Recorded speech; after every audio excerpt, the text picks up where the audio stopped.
Welcome back, everyone, to another explainer. Today, we're embarking on a truly breathtaking chronological journey, pulled straight from one of the most incredible sections of the ancient epic, the Mahabharata. We're going to be following the great hero Arjuna as he literally leaves the mortal realm behind, traveling all the way from Earth to Indra's celestial city. It is a trip packed with astonishing sights, deep emotional resonance, and a vision of the cosmos that honestly is going to completely change how you look at the night sky. So let's just dive right into this fascinating text by asking ourselves a kind of profound question. If you were suddenly offered a direct, one-way ticket to heaven, how would you actually say goodbye to Earth? Like, how do you even prepare for the ultimate departure? Well, as we'll see with Arjuna, you don't just pack a bag and hop on board. His experience bridges this terrifying awe of divine technology with the deeply grounded emotional roots of human existence. Let's see exactly how this unbelievable journey kicks off. Section 1. The Celestial Chariot arrives. Indra's VIP transport. We start with an inciting incident that absolutely rips open the sky. Arjuna is just standing there, contemplating the car of Indra, when suddenly, boom, it appears. And the source text doesn't hold back on the drama at all. It says the chariot came, dividing the clouds and illuminating the firmament and filling the entire welkin with its rattle deep as the roar of mighty masses of clouds. Just imagine the sky literally being torn apart by this blinding light, accompanied by a sound so thunderous it actually shakes the ground beneath your feet. This is the grand, earth-shattering entrance of the charioteer Matali, and he's bringing a vehicle unlike anything on our planet. Now, what's absolutely wild here is the sheer terrifying scale and the almost sci-fi technological specs of this divine machine sent by the god Indra. I mean, it is loaded with frightful swords, maces, and winged darts of celestial splendor. It's carrying literal lightnings and thunderbolts. It even features propellers furnished with wheels that are worked by atmospheric expansion. Yeah, atmospheric expansion, an incredible detail to find in an ancient text. And as if that wasn't enough, the whole thing holds huge-bodied nagas, these fierce serpents with fiery mouths, and it's drawn by 10,000 golden horses moving at the speed of the wind. Topping the whole shebang off is the blazing Vijayanta flagstaff. It's a machine of pure, unadulterated power. Section 2. A ride for the worthy, the ultimate exclusivity. So Mali descends and invites Arjuna to board, delivering a direct summons from Indra himself. But Arjuna, he doesn't just leap right in. He takes a beat to acknowledge the massive gravity of this invitation. Because who actually gets to ride in this magnificent machine? Well, according to Arjuna, kings of great prosperity who've thrown massive sacrifices and given huge gifts, nope, they cannot ride it. Even gods and Danavas aren't competent to board.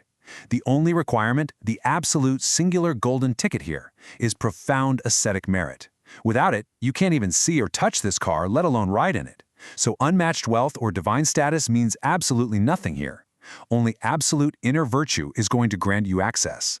Section 3. Farewell to Mountain Mandara, grounding the hero. Now, before stepping into this overwhelming cosmic vehicle, Arjuna takes a crucial moment to center himself in his humanity and his earthly duties. Let's look at how this builds his readiness. He goes through a very precise three-step checklist of ritual purification.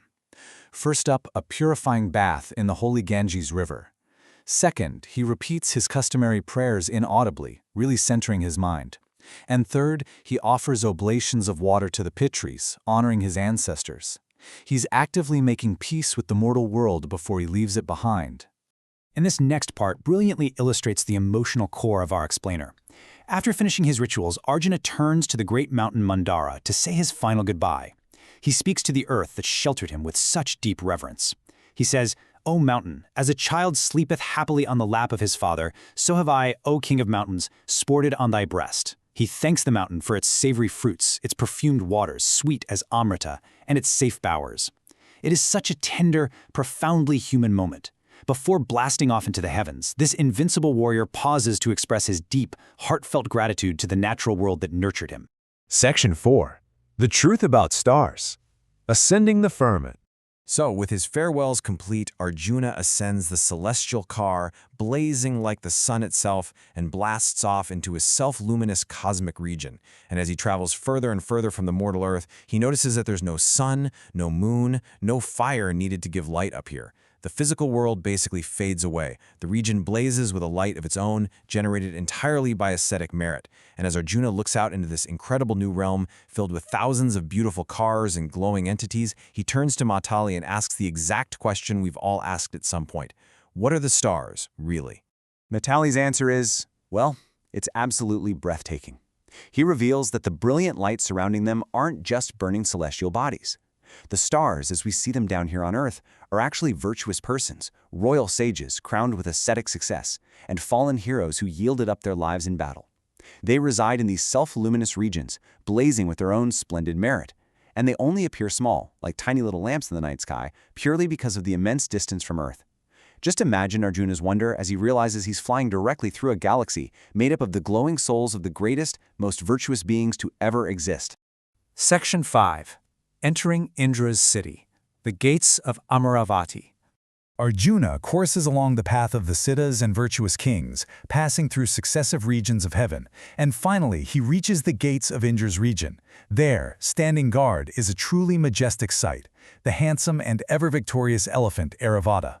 Now, the source text tells us that this incredible creature resembles the massive mountain of Kailasa itself and greets Arjuna bearing exactly this many tusks. 4. It's a divine sentinel welcoming our hero at the very end of his cosmic transit. And with that, the epic journey finally culminates. Our hero, having left the earthly comforts of Mountain Mandara, having ridden a wind-speed chariot right through the very souls of the stars, finally steps through the gates. The text simply, yet powerfully states, "The celebrated Arjuna beheld Amaravati, the city of Indra. He has arrived." We've covered an immense distance today, right? From a tender goodbye on a mountainside to the blinding gates of a celestial city. But I want to leave you with this to ponder. How might our ancestors' vision of the cosmos, a night sky not filled with cold, distant gas giants, but literally overflowing with the radiant, glowing souls of the virtuous and the brave, how might that change the way you look up at the stars tonight? The next time you step outside in the dark, remember Arjuna's journey, and just imagine that glowing merit shining down on you from across those immense distances. Thank you so much for joining me on this incredible exploration today. Keep looking up.